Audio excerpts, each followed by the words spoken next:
Olá, boa noite. Esta é a CNN Brasil e este é o WW. Entrou no radar dos três poderes um caminho do meio para a anistia, que ocorreria com o presidente Lula concedendo indultos ou com o Supremo revendo a dosimetria das penas aos condenados no 8 de janeiro. Seria a maneira da oposição e da direita bolsonarista tirarem essa pauta da frente para que o país possa focar em agendas que de fato beneficiem a ampla maioria dos brasileiros. E é um modo de Lula e do Supremo recuarem e contribuírem para distensionar o conturbado ambiente político do país, que deve piorar com a prisão de Jair Bolsonaro no final do ano. Mas, como todo acordão, há problemas. O que viria depois? As anistias no país em 1945, em 1979, não impediram que o país se livrasse de radicais. E nada garante, pelo menos até agora, que uma eventual anistia em 2025, o país vai se livrar deles. Está conosco hoje o professor de economia chinesa do INSPER, Roberto Dumas, porque, claro, vamos tratar bastante da guerra tarifária, da guerra comercial entre China e Estados Unidos. Muito bem-vindo, professor. Obrigado, Caio, Thaís, Lorival. Prazer estar com vocês novamente. Prazer é todo nosso. E o professor já disse aqui comigo, Thaís Herédia e Lorival Santana. Bom, gente, a gente vai começar com um assunto de internacional. Vamos falar dessa nova retaliação do Donald Trump, né? A China elevou as tarifas contra bens americanos para 125%. E de forma dura, Pequim disse que, com o atual patamar das taxas, não há mercado para os produtos dos Estados Unidos no país. A reportagem é de Mariana Jangiacomo. Uma piada e algo que viola o bom senso. Foi assim que os chineses definiram a política tarifária de Donald Trump no comunicado em que anunciaram a nova onda de taxas contra os americanos.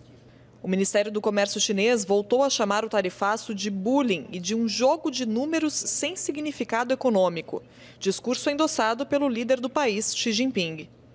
Em seu primeiro pronunciamento sobre a guerra comercial, Xi disse não ter medo de aprofundar o conflito tarifário e que nenhum dos lados sairá vencedor da situação.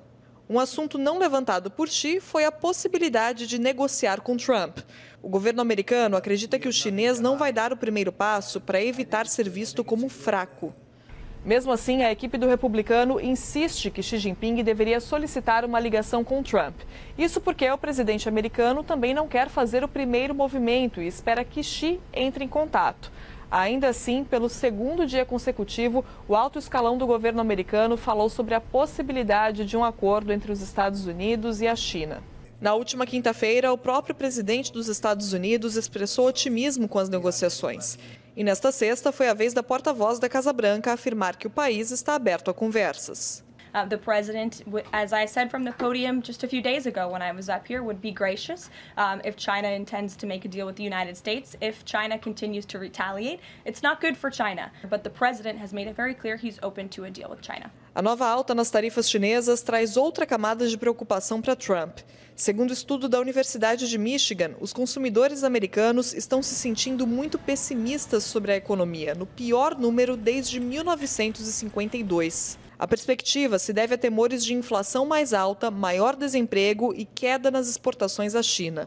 Uma pior relação comercial entre os dois lados prejudicaria essencialmente estados como Califórnia, Texas e Washington, que vendem muitos produtos aos chineses e juntos têm mais de 246 mil empregos ligados ao envio de remessas. Professor, claro que esse contra-ataque da China tem riscos, né, políticos e principalmente econômicos para a China. É uma diminuição da margem de lucro das empresas, uma possível onda de falência nas empresas chinesas. Do seu conhecimento da China, até onde, na sua percepção, o Xi Jinping pretende ir? Veja, chega uma hora que a gente tem que entrar pelo lado da cultura. Existe na cultura chinesa o confucionismo, se você me permite dizer um pouquinho, obviamente que eu não sou filósofo, não entendo bem isso, que a gente chama de Mianzi, preservar a face. Então, Xi Jinping está esperando que o Donald Trump entregue a face primeiro para ele recuar, do que o Xi Jinping emprestar a face para o Donald Trump. Isso é uma negociação chinesa. Agora, vamos combinar. Isso é uma grande entre aspas, apesar de ser uma herança cultural, uma grande bobagem, porque a gente sabe que mais cedo ou mais tarde alguém vai ter que ligar para alguém. Porque 125%, 145%, você pode colocar tarifa em 1000% que não vai ter negócio. Tem produtos aí que com 70% de tarifa já para de ser interessante. Quem perde, quem ganha. Aí vai pelo lado da política. Os Estados Unidos é uma democracia.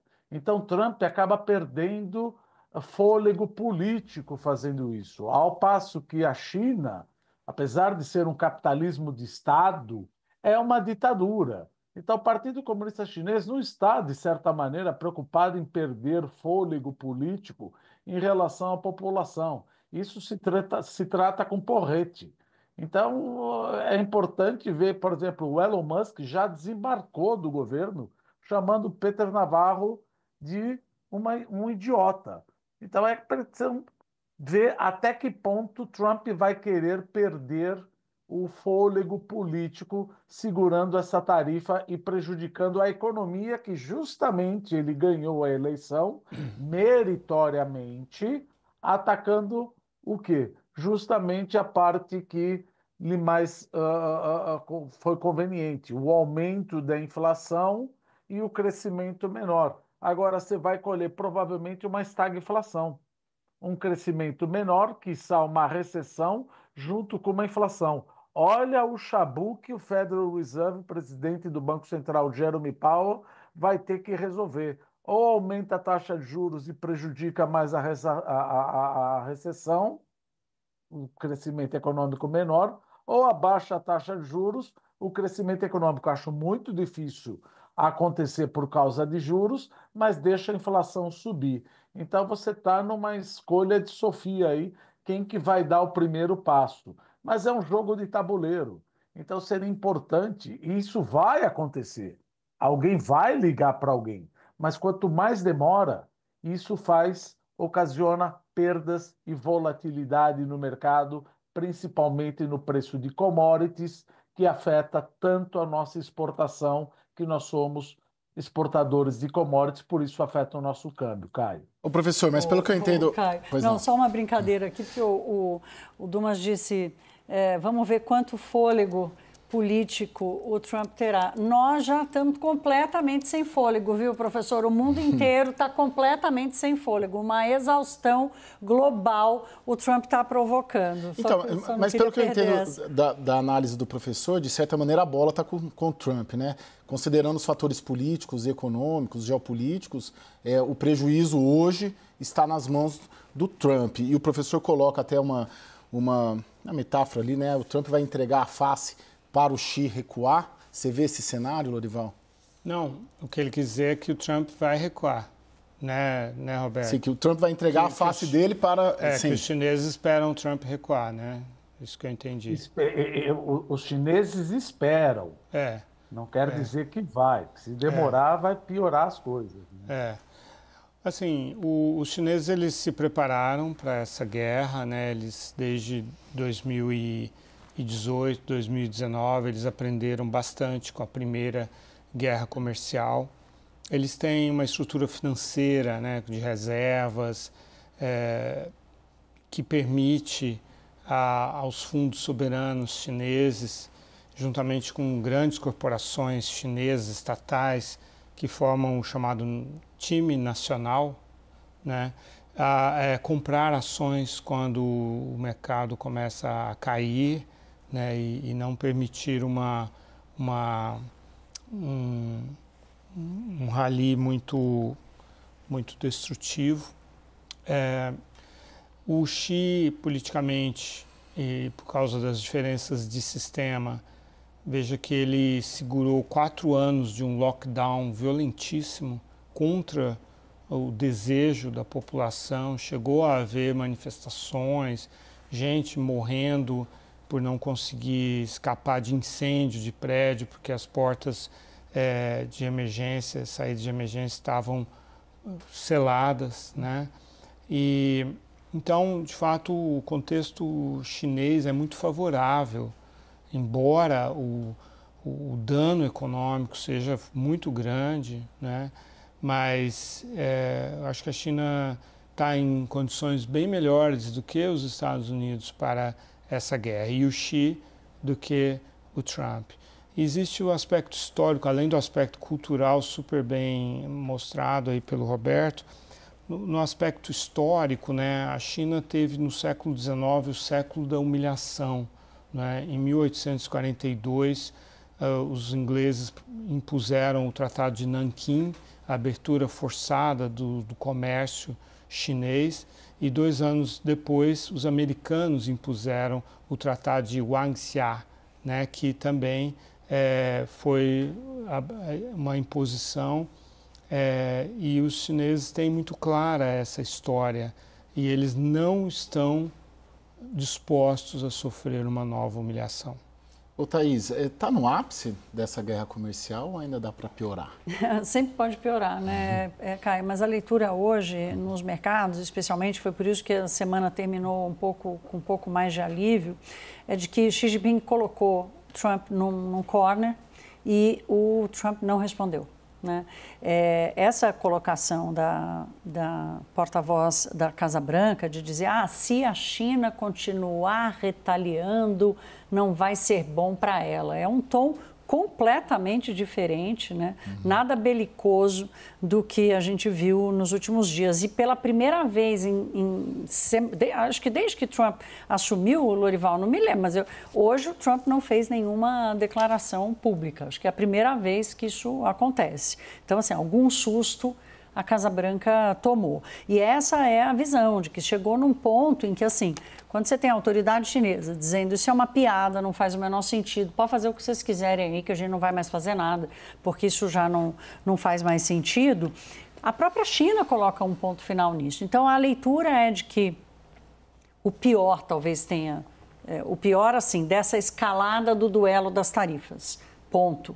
Mas o pior para a atividade econômica, o pior para as relações comerciais, o pior para as empresas que estão precisando tomar decisão, o pior para os consumidores ainda vai chegar. O Trump disse assim que gosta muito do Xi Jinping, que o considera um amigo de verdade. Isso foi hoje? Hoje cedo? Isso já não é um sinal? Cedo. E que tem certeza de que vai haver negociações. Então isso já não é um sinal, professor? Essas declarações, embora vocês tenham a leitura que o Trump ainda não está dando o braço a torcer, vamos dizer assim.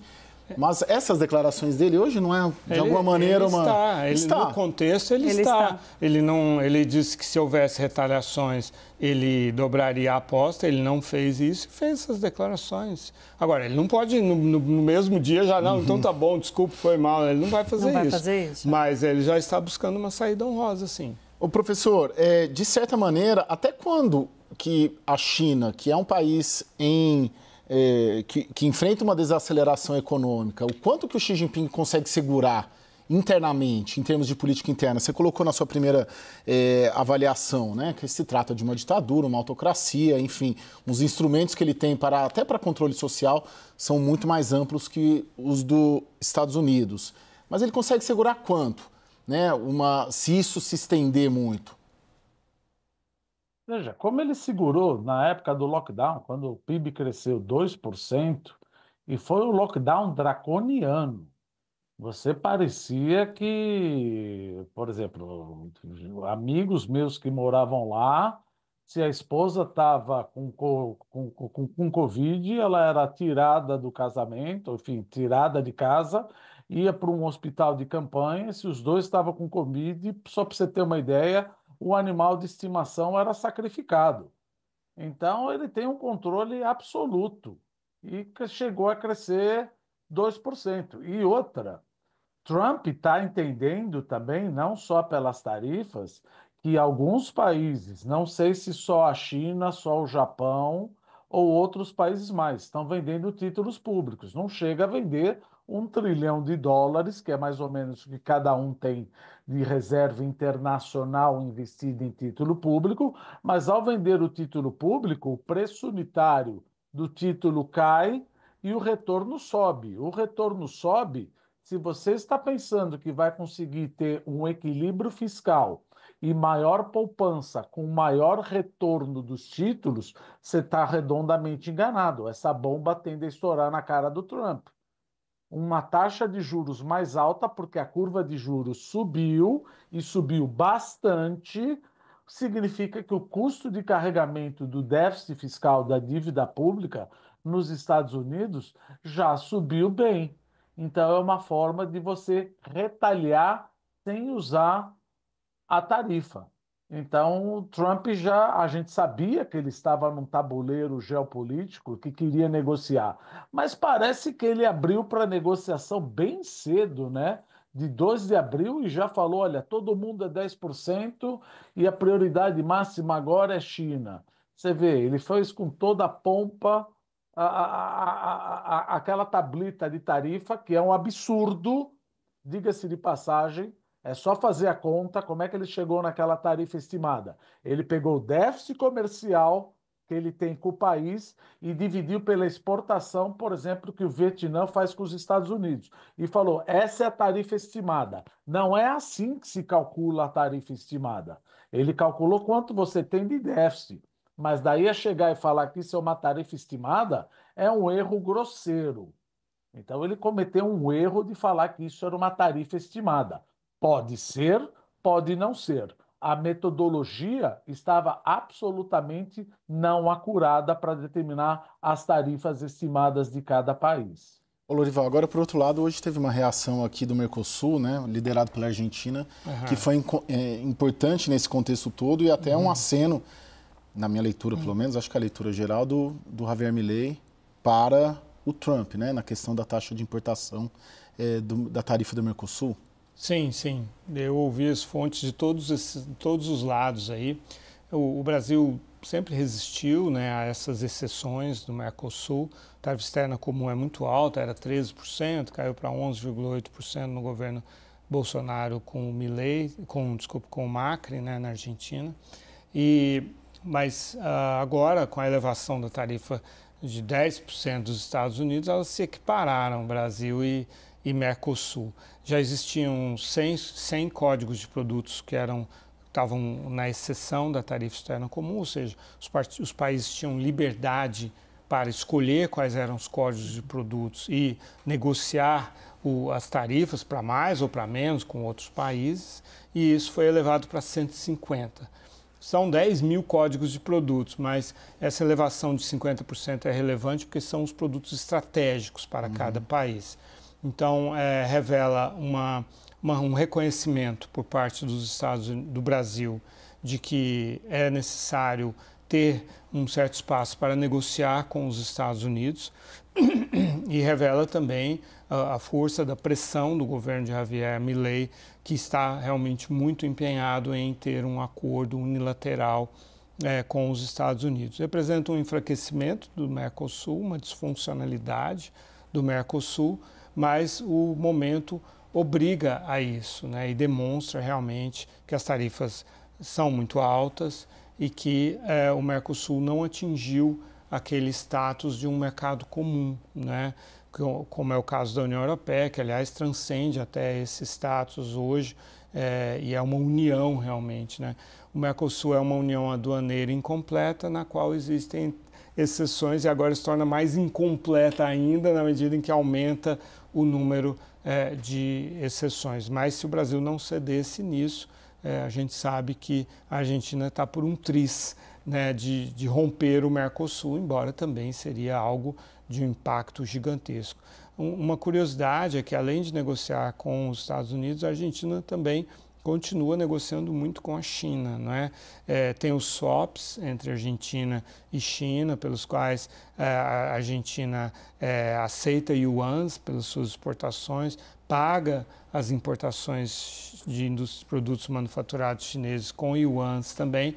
A Argentina tem um problema seríssimo de reservas em dólares, né? Então essa relação é proveitosa para ambos os lados, permitiu a expansão das exportações chinesas e das importações de produtos chineses por parte da Argentina. Então, Milei deve viajar a Pequim, talvez este semestre ainda, e apesar de todos os impropérios que disse a respeito de Xi Jinping, tem tido uma conduta muito pragmática. Sim. Ô, Thaís, em termos de comércio brasileiro, a gente tem monitorado bastante Brasília e tudo que nós ouvimos das autoridades, né, principalmente do MDIC, é de que está sendo monitorado o tal desvio de comércio, fluxo de comércio. Já tem alguma medida que dá para a gente saber se esse tarifaço todo impactou de alguma maneira, principalmente nesse temor de muitos setores da economia, de que haja uma avalanche asiática aqui no Brasil com diversos produtos? Não, essa é a grande preocupação. Isso não é ainda mensurável, né? E está todo mundo atento. A gente ouve casos pontuais. Hoje, por exemplo, uma fonte deu entrevista aqui até na CNN, no CNN Money mais cedo, dizendo, olha, o meu cliente, que é fabricante de sapato no Rio Grande do Sul, triplicou o número de pedidos dos Estados Unidos para ele. Por quê? Porque o sapato do Brasil vai ficar mais barato do que o sapato da China, que é a maior exportadora de sapatos para os Estados Unidos. Então, tem esses relatos, tem o relato da soja, que também está mandando muito mais produto para a China, mas ainda não há uma visão consolidada sobre isso. Agora, esse é um movimento que está acontecendo no mundo inteiro, né? A grande preocupação do desvio do comércio era exatamente essa, assim, que volume ele vai acontecer e quem vai vitimar primeiro, né? Quando o Trump abaixa todas as tarifas para 10%, ele iguala todo mundo, coloca o Brasil na mesma, vamos dizer assim, competitividade relativa, com a mesma taxa, mas ainda está cedo para a gente medir exatamente que setores estão se beneficiando, que setores estão perdendo e que custo que isso vai gerar para a economia brasileira. Professora, a Thaís deixa a pergunta em aberto. Dá para ter uma aposta, uma previsibilidade sobre o desvio de comércio? O que vai acontecer, nas palavras dela, quem vai vitimar, quais setores e quais países serão mais afetados? Veja, se Trump continuar com esse negócio de tarifa de 10% para o Vietnã, os chineses provavelmente, mesmo que cheguem num acordo de 40%, 50%, vão continuar fazendo a triangulação no Vietnã, no Camboja, na Malásia ou na Indonésia. Isso como aconteceu em Trump 1. Agora, quem vai vitimar mais? É justamente aquilo que mais o chinês exporta para a gente. Veículos elétricos, pneus, baterias, painéis solares, que inclusive Biden colocou uma tarifa em cima e inundaram o painel solar no Brasil, que foi bom para uma transição energética, mas e indústria têxtil também.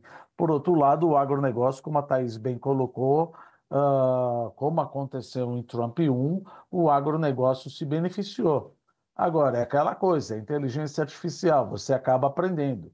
Trump vai aprender que vai falar, olha, eu posso chegar num acordo desde que você compre uma cota determinada de grãos da gente, porque a China foi acometida da febre suína em 2018 e 2019 e vive desesperada por alimento para animal, porque a febre suína é porque os porcos comiam lavagem e precisa comer ração. Então, eles precisam de comida de animal, ou seja, soja e milho para fazer justamente a ração. O Brasil poderia se beneficiar, mas Trump sabe que a China pode retalhar desse lado e fazer a tréplica da retaliação, falando, eu abaixo desde que você compre mais grãos da gente. Então é importante que o Brasil fique muito atento quem vai ser o vencedor, quem vai ser o perdedor de segmento econômico e atuar cirurgicamente nesses pontos. Caio. Bom, agradeço o professor de Economia Chinesa do INSPER, Roberto Dumas. Muito obrigado, professor. Excelente final de semana. E também ao Lorival Santana, meu caro. Obrigado, Thaís. Obrigado, Lorival. Obrigado, Caio. Prazer sempre estar com vocês. Prazer é todo nosso. Lorival também.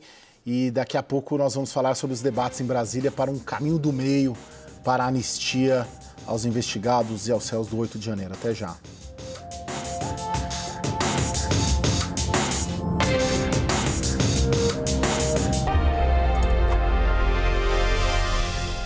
WW está de volta e participa conosco a jornalista Edilene Lopes, repórter e colunista de política lá em Brasília da Rádio Itatiaia. Bem-vinda, Edilene. Muito obrigada, Caio. Boa noite, Thaís, boa noite, a Ju. Boa noite. A Jussara Soares também conosco agora. Bem-vinda, Jussara. Boa noite, bom estar aqui com vocês. E eu e 3 mulheres aqui, um prazer e uma honra, grandes mulheres. Vamos lá. O PL da anistia parece ter ganhado tração na Câmara hoje. O líder do Partido Liberal, o deputado Sóstenes Cavalcante, conseguiu as assinaturas necessárias para aprovar o requerimento de urgência ao projeto. E o presidente da Casa, o deputado Hugo Mota, buscou ministros do Supremo para medir essa recepção da Corte ao texto. Confira na reportagem de Luciana Amaral. Além da oposição, deputados do Centrão, inclusive alguns da própria base aliada do governo Lula, também apoiaram o texto. O líder do PL, Sóstenes Cavalcante, no entanto, disse que só pretende protocolar o requerimento de urgência depois de conseguir mais de 300 assinaturas. Seria uma maneira de evitar qualquer retaliação do governo contra parlamentares da base que apoiam o texto, medida defendida nesta sexta-feira pelo líder do PT na Câmara, Lindbergh Farias. Eu não acho justo um deputado fazer parte do governo e na hora boa de anunciar projetos do governo, ele anuncia e na hora de assinar um projeto como esse, dessa gravidade, ele fica contra o governo. Ainda assim, só o número de assinaturas não garante que o projeto vá ao plenário. O presidente da Câmara, Hugo Mota, é responsável por definir a pauta. E não há sequer uma maioria clara entre os líderes partidários. Nesta sexta-feira, o líder do PL chegou a afirmar que a falta de uma decisão sobre o tema pode ameaçar a condução de Hugo Mota na presidência da Casa. Ele não pode esticar a corda o tempo todo com relação ao PL por ser o maior partido da Casa. Já está tendo uma indisposição com a esquerda por conta da questão da cassação do deputado Glauber. Se ele, como presidente, se indispõe com a esquerda e com o maior partido da direita, daqui a pouco o presidente Hugo Mota, se continuar esticando essa corda por muito tempo, que eu tenho certeza que ele não o fará, ele vai ficar inviabilizado na condução da Casa. Nos bastidores, aliados de Hugo alegam que o presidente nunca prometeu pautar a anistia e que ele só votaria o tema caso o presidente do Senado, Davi Alcolumbre, também se comprometesse a tocar o projeto. O projeto da anistia é um tema sensível, inclusive fora do Congresso, na relação entre os poderes. Hugo Mota conversou nos últimos dias com representantes do Planalto e do Supremo para articular uma saída que evite uma crise institucional. Até aqui, porém, não teve qualquer acordo que pacifique a questão. Na Corte, 2 dos ministros, Luiz Fux e Dias Toffoli, já indicaram em julgamentos anteriores que crimes contra a democracia não são passíveis de anistia. Integrantes do tribunal também defenderam que qualquer decisão só seria possível depois do fim da análise da denúncia dos mais de 1.000 réus acusados de participar da invasão à Praça dos Três Poderes. Edilene, está uma grande confusão, até para a gente que é repórter de política, né, com uma certa estrada, é difícil de compreender o que está na mesa mesmo e o apoiamento. Né? Para mim, a simbologia disso é a Gleisi ontem sinalizar que topa e hoje destopar, né? Vamos dizer assim. O que está em curso, na sua percepção, em termos de caminho majoritário, né, hoje, em Brasília? Qual que é a tendência em Brasília em relação à anistia? É o PL, do Partido Liberal, ou é uma dosimetria, uma revisão da dosimetria por parte do Supremo, ou induto por parte do presidente Lula? A esquerda vai entrar ou não vai entrar nessa? Qual que é a tendência do que você está sentindo nas suas conversas aí? Caio, há uma tentativa do presidente da Casa, Hugo Mota, de conversar com o PL. Isso já aconteceu. Por exemplo, teve a reunião com o ex-presidente Jair Bolsonaro em que os dois conversaram e as partes estão cedendo. O ex-presidente Jair Bolsonaro, na verdade, enquanto Sóstenes Cavalcante, que é o líder do PL na Câmara, sobe o tom, ele tenta colocar um pano quente, porque Bolsonaro instruiu muito bem no início do ano os seus aliados do Partido Liberal. Ele se reuniu e disse o seguinte: temos que trazer o centro para nós. E é isso que ele está tentando. apontando. Enquanto numa estratégia mais agressiva, outras lideranças atacam o presidente da Câmara, Hugo Mota, o que tem irritado bastante o parlamentar do Republicanos, Jair Bolsonaro tenta entrar no diálogo e agora está instruindo a sua base a alterar o projeto de lei. Porque o que está em questão em relação a esse projeto? Muitos dos parlamentares, mesmo aqueles que estão fazendo a adesão ao pedido de urgência, eles acreditam que não deva haver um perdão para o que aconteceu no 8 de janeiro, mas uma pena que seja um pouco mais justa. E é isso que hoje divide os parlamentares. Mas Bolsonaro tem feito uma condução que tem conseguido um resultado, então pode ser considerada até acertada. Bolsonaro brigou com a sua base no início para defender a anistia e não o movimento Fora Lula e conseguiu levar seus aliados regionais principais para o Rio de Janeiro e depois levou para São Paulo. No seguinte passo, ele não liberou uma lista sendo publicada para que os nomes não fossem vistos e aí a base do presidente Lula não conseguisse arrancar o apoio que o PL estava regimentando para o projeto de urgência. E agora o próprio Bolsonaro foi conversar com Hugo Mota. Nessa história inteira, eles conseguiram 265 assinaturas, que é o dado atualizado que agora há pouco divulgou o Sóstenes Cavalcante. Então, Bolsonaro está agora flexibilizando um pouco porque ele sabe que vai ser difícil pautar. Não só porque Hugo Mota não quer colocar na pauta, mas porque Hugo Mota, e eu conversei com interlocutores dele, acredita que o PL esteja quebrando o acordo feito porque ele havia dito que ia colocar em pauta se o colégio de líderes concordasse. Embora o Partido Liberal esteja conseguindo maioria dos parlamentares, ainda não tem o apoio de todas as lideranças. E isso é fundamental. No que os líderes pensam? Manter uma relação com o governo, manter uma relação com a cúpula do Congresso Nacional e não parecer que estão sendo antidemocráticos.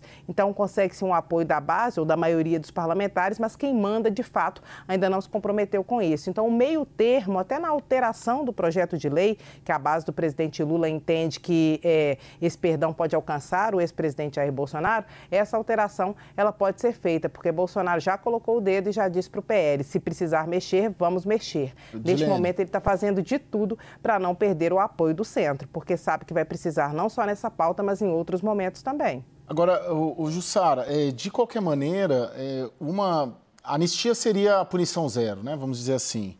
Agora, para ter um meio termo, vamos dizer assim, em termos de caminho legislativo, passaria obrigatoriamente pelo Supremo Tribunal Federal, né? É só ele quem cabe aplicar as punições. O que você sente? Como que o Supremo está vendo esse movimento? Tem sinais ali de que topa algum tipo de diálogo ou não? Olha, Caio, a avaliação no Supremo Tribunal Federal que qualquer discussão nesse sentido parece uma afronta. Claro que aqui os operadores da política em Brasília tentam abrir caminhos de conversa, de negociação com o Supremo Tribunal Federal, mas no governo, principalmente, há algo que é pacífico, que é justamente o fato de que não há como diminuir essas penas, nem a anistia total, nem uma diminuição dessas penas pelo legislativo. Por que é que se é uma pena? Porque isso vai parecer uma afronta e será uma afronta ao judiciário e é isso que o governo não quer. E também essa, Caio, é uma preocupação da cúpula do Congresso. A gente está falando do Hugo Mota, o presidente da Câmara, e o presidente do Senado, Davi Alcolumbre. Então, nessa toda negociação, o Hugo Mota tem buscado ali a interlocução com o Supremo Tribunal Federal para tratar disso e tirar esse problema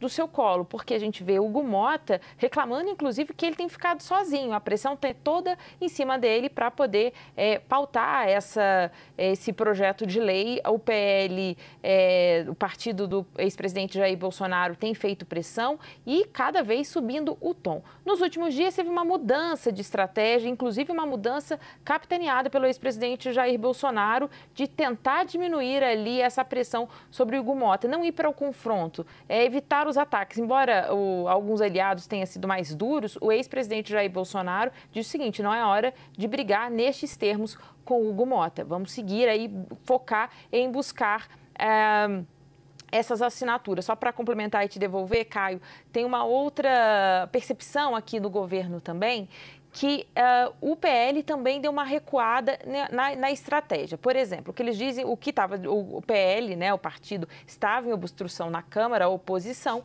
e Jair Bolsonaro pediu para tirar essa obstrução, levantar, acabar com isso, porque o governo e a esquerda estavam explorando o seguinte: o PL está atrapalhando o país para tentar salvar Jair Bolsonaro. Então, dentro dessa história toda, a gente vai falar ainda muito da anistia, eu tenho uma percepção com você que está difícil de entender exatamente todos os caminhos dessa discussão do PL da anistia. Mas fato é que a gente tem visto mudanças de comportamento de todos os lados, tanto no governo, como você citou aqui, essa declaração ontem da ministra Gleisi Hoffmann, hoje já reformando o que disse, e também mudanças na estratégia do PL do ex-presidente Jair Bolsonaro.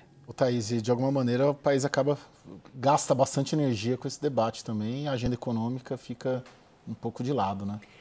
Eu acho que o maior receio não é nem a agenda econômica ficar de lado, é ela acabar virando moeda de troca, né, pela votação e acabar acontecendo uma piora. Tem muita bomba fiscal no Congresso Nacional para ser sacada da gaveta se uma articulação do governo com uma pauta dessa da anistia não sair como a oposição deseja, né? Então, acho que a preocupação maior é essa, o quanto o que tem de ruim na área econômica pode acabar ganhando espaço na discussão se travar o debate da anistia, né? Por enquanto, a minha percepção é de que está todo mundo só acompanhando de longe, não tem um risco concreto, mas tem esse receio.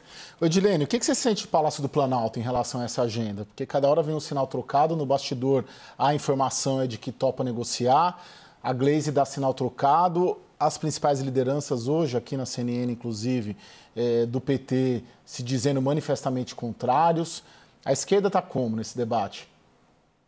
A Gleisi ontem falou que ela realmente achava em relação a essa proposta que seria flexibilizar um pouco, porque o papel dela é de negociar, é a ministra das Relações Institucionais, mas como isso pegou mal dentro da própria base do governo, hoje ela recuou um pouco. Mas o que Gleisi está trabalhando dentro do Palácio do Planalto é que a contradição entre um deputado da base que apoia o governo estar apoiando uma proposta que beneficia quem o governo considera que seja golpista. Então, isso está sendo encarado dessa forma dentro do governo, e o governo vai proceder, vai avançar nessa discussão e pode ter certeza, pode ser que deputados da base que estejam adotando essa postura hoje, mais para frente sejam punidos. O Palácio do Planalto nega que haverá retaliação por causa dessa postura que alguns parlamentares estão adotando, e também afirma que não há nenhuma reunião prevista para tratar deste assunto com estes deputados, mas pode estar certo que estão na mira do governo aqueles que estão aderindo a essa pauta, porque eles consideram que seja contraditório você estar no governo e apoiar uma pauta que o governo é muito contra, mas muito mesmo. Ô Jussara, de algum modo, essa lista que não foi divulgada oficialmente, salvo engano até, ela chegou por um erro no sistema da Câmara, chegou a ficar pública e depois ela voltou para ser sigilosa. A lista dos deputados que apoiam, o governo de alguma maneira entrou para pressionar deputados a retirar o apoiamento, ou isso está sendo de uma maneira muito velada?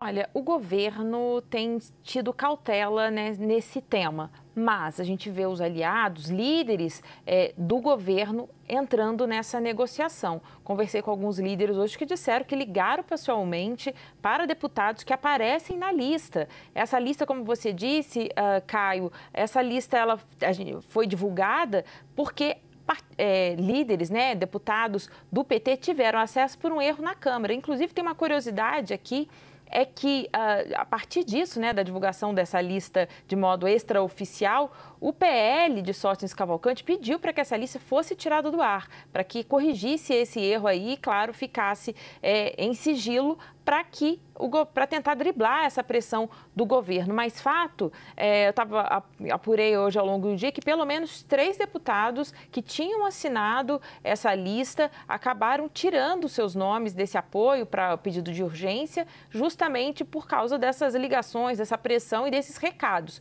Porque o que me disseram aqui, aliados do governo, é que justamente não é possível ter deputados com cargos no governo, com espaço no governo, de partidos que têm muito espaço no governo, apoiando o PL da anistia. Então, é preciso, segundo essas fontes, é preciso dar um exemplo. Então, mesmo que for para punir ali, dar uns recados, tirar cargos importantes, a gente sabe que a estrutura federal acomoda muitos aliados do governo e é uma moeda de troca importante, inclusive na estrutura federal, nas regiões, nos estados. Então, está sim no radar do governo, mas claro que por ainda de maneira velada, fazer este tipo de pressão para que esse projeto do PL da anistia não avance. Mas essa questão da lista, falando a lista de Sóstenes Cavalcante é o líder do PL, que tem buscado as assinaturas, inclusive fez uma blitz aqui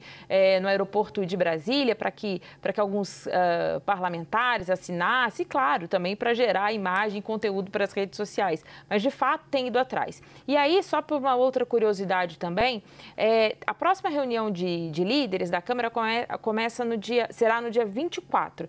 Então, a intenção de Sóstenes, que há pouco divulgou que tem 265 assinaturas, mas a gente não sabe mais quais são, ele disse que quer apresentar até o dia 24, pelo menos as 280 assinaturas. Segundo ele, o cálculo é que este número dá um colchão confortável para que Hugo Motta possa pautar essa urgência. Como eu disse aqui, a ideia é não ir para o confronto com Hugo Motta neste momento, mas buscar essas assinaturas ali para tentar aumentar a pressão. Bem, e aí o PL, que é uma força-tarefa, colocou o governador de São Paulo, Tarcísio de Freitas, para fazer ligação, o governador do Rio de Janeiro, Cláudio Castro, também para mobilizar inclusive colegas de seus partidos e dos seus estados.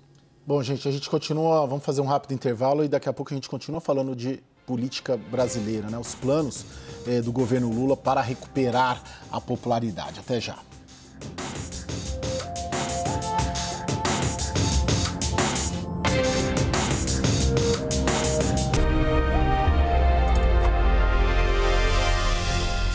Estamos de volta com o WW e o governo federal espera resultados da agenda positiva que lançou nas últimas semanas para tentar resgatar a popularidade perdida do presidente Lula. O arco de medidas é amplo, tem da segurança até a conta de energia dos brasileiros. A iniciativa mais recente veio nesta semana. O ministro de Minas e Energia, Alexandre Silveira, prometeu gratuidade na conta de luz para 60 milhões de brasileiros. A ideia é aumentar o limite de consumo que dá direito à isenção, passando dos atuais 50 kWh para 80 kW. Mais um custo a ser embutido na CDE, uma taxa cobrada na conta de luz dos próprios consumidores para bancar a tarifa social. Na semana passada, a retomada da popularidade de Lula pegou carona na ampliação do Minha Casa Minha Vida, que passa a atender famílias com renda mensal de até R$12 mil, além da antecipação do 13º salário dos aposentados. Para mostrar atenção à questão da violência, tema que mais preocupa os brasileiros, o governo finalmente apresentou o texto da PEC da Segurança no Congresso. O Planalto também busca evitar atritos políticos. Embora o PT seja a favor de reduzir o espaço no governo de partidos do centro, como União Brasil, não foi o que aconteceu após a saída de Juscelino Filho do Ministério das Comunicações. Para comandar a pasta, Lula convidou o deputado Pedro Lucas Fernandes, líder do partido na Câmara. A avaliação negativa do governo Lula, que em dezembro chegou a 41%, recuou para 38% em abril, segundo o Instituto Datafolha. A mesma pesquisa apontou uma alta da avaliação positiva, de 24% para 29%, na comparação com o mesmo período. Edilene, você sente o governo tentando e conseguindo, de alguma maneira, sair das cordas, né? Essa semana teve um Datafolha que mostrou um repique para cima, um repique de 24% para 29% de ótimo e bom, ainda assim muito distante do ideal, se Lula quiser chegar competitivo em 26%. O que está tentando, nós sabemos. Se vai conseguir, é só em 2026 que nós teremos essa resposta. O governo semanalmente faz uma pesquisa interna, os chamados trackings, para ver como está a popularidade. No mês passado, em março, eles tiveram um tracking que mostrou que eles bateram no piso do fundo do poço e começariam a se recuperar na semana seguinte. O que vem acontecendo de fato? Com a crise do PRIX, o preço dos alimentos, isso tudo deixou o governo com uma popularidade muito baixa. Mas essas são circunstâncias momentâneas, atuais. A questão relacionada à popularidade do PT e do Lula, ela é muito mais longa do que isso, porque ele entra no Lula 3.0, o governo de agora, com uma popularidade, com um apelo popular bem menor do que nos governos anteriores. E o PT vem de uma decadência, de um desgaste ao longo dos últimos anos, e a direita vem crescendo bastante, principalmente puxada pelo ex-presidente Jair Bolsonaro.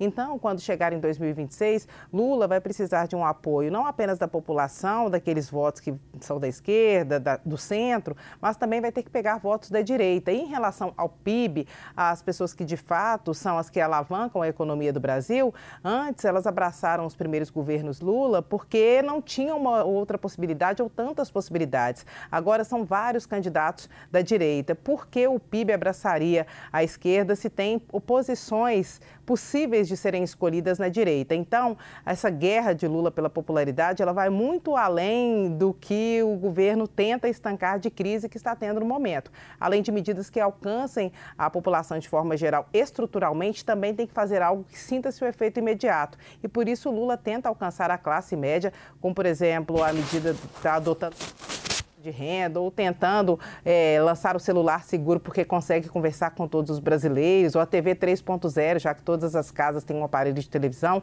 Enfim, o governo atira para todos os lados para tentar recuperar um pouco de um déficit que não é só desse governo, é estrutural. Ao longo dos últimos anos veio acontecendo com o desgaste da direita, com o desgaste da esquerda e o avanço da direita no Brasil. Jussara, isso que ela coloca, que a Edilene coloca, ajuda a gente a entender por que o governo abraçou e acatou a sugestão do União Brasil na substituição de ministros, porque a gente sempre ouviu, né, principalmente do PT, que o União Brasil era super representado na esplanada, com 3 ministérios. Quando veio a oportunidade de diminuir de 3 para 2 ministérios, o governo não só manteve o número de ministérios, como manteve quem o União Brasil escolheu para suceder o Juscelino.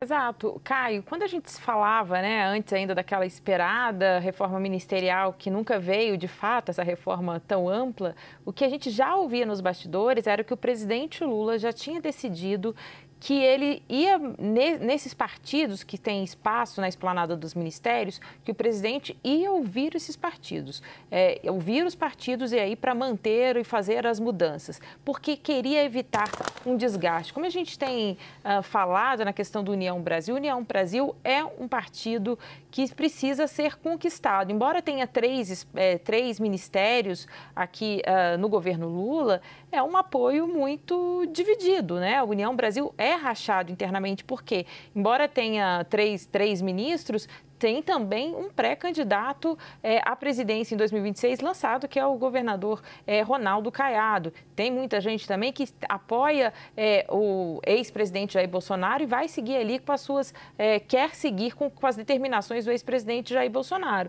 Então, o presidente Lula, qual que é o cálculo dele? Não dá para perder União Brasil agora, nem pela governabilidade, pelo apoio em pautas importantes, mas também para tentar não perder a União Brasil, já pensando em 2026. Agora, o caso do ministro Juscelino Filho, né, ex-ministro que pediu demissão após ser denunciado por supostos desvios de emendas parlamentares e acatar o líder do União, Pedro Lucas, isso acabou criando ali uma situação inédita. Eu não me lembro disso, porque numa situação parecida. Ontem a ministra Gleisi Hoffmann confirmou Pedro Lucas como o novo ministro das Comunicações, mas hoje Pedro Lucas disse que não, que vai ainda agradecer o convite, mas que precisa ouvir a bancada. Eu falei assim, só faltou Pedro Lucas se confirmar como ministro, porque, na verdade, é quase que ele não rejeitando, né, mas ficou numa situação difícil com o presidente Lula, porque ali na reunião, conversando com quem participou da reunião,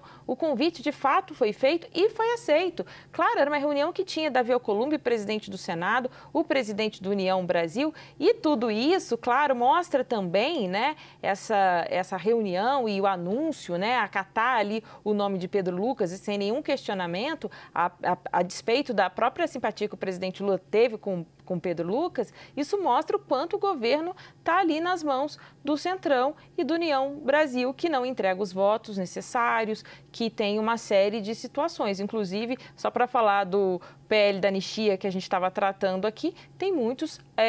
O União Brasil, pelos cálculos do Sóstenes Cavalcante, que é o líder do PL, é um dos partidos com maior número de apoiadores para pedido da urgência. Então, isso mostra o quanto o governo também está refém do União Brasil.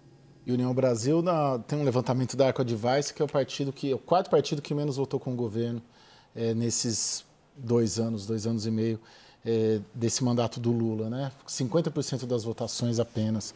Ô Thaís, tem aí Minha Casa Minha Vida, segunda fase, auxílio gás turbinado, tarifa social. Essa conta toda fica para 27, ou ela já seria sentida em 26? Do ponto de vista econômico, fiscal, não do ponto de vista político, claro. Ô, Caio, você sabe que assim, o Lula está ganhando um refresco, né? Por causa dessa... A gente só trata do Trump, mas até do ponto de vista de como o governo do Lula vai lidar com a guerra tarifária, isso vai chamar a atenção, né? Então, coisas que estão pegando para o Lula. A inflação dos alimentos continua em alta. Hoje, por exemplo, saiu o resultado do IPCA, a inflação dos alimentos em casa, fora de casa, tudo subindo de novo. Tem explicação para isso, mas a pressão vai continuar até o final do ano. O Banco Central vai ter que continuar subindo os juros. Então, tudo mais que o governo fizer, oferecer mais crédito para Minha Casa Minha Vida, tentar baixar a conta de luz, que, aliás... O Fernando Haddad está dizendo que não tem nada disso, né? Que não tem nem essa discussão para aumentar isso. Oferecer o crédito consignado, que também já está sendo bastante rebatido pela oposição. Isso tudo vai depender muito de qual é o tamanho do tranco que a economia brasileira vai passar com o que está acontecendo no resto do mundo, né? Eu costumo dizer que a gente tem a proeza de entrar em recessão quando o mundo cresce, mas nós não temos a proeza de crescer muito quando o mundo entra em recessão. Então, é um cenário de muita incerteza. Agora, aqui dentro, o maior receio, que aí a conta já fica logo para agora, porque isso vai para dólar e tudo, é o Lula enxergando uma situação que o Brasil vai sentir mais, botar o pé no acelerador. Esse é o medo que a gente já tratou aqui tantas vezes, né? E ele continua vivo, mesmo com esse refresco aí do noticiário brasileiro, esse receio continua vivo.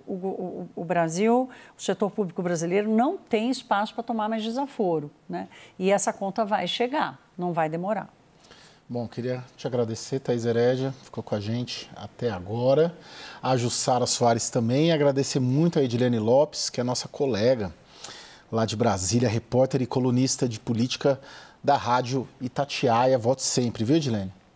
Eu que agradeço. Um prazer, uma honra participar com vocês, Caio. Bom fim de semana para as 3 colegas aqui, para as minhas colegas de trabalho. Tá bem? Bom final de semana e para todos vocês que ficaram conosco até agora. O WW termina aqui. Boa noite, um excelente final de semana.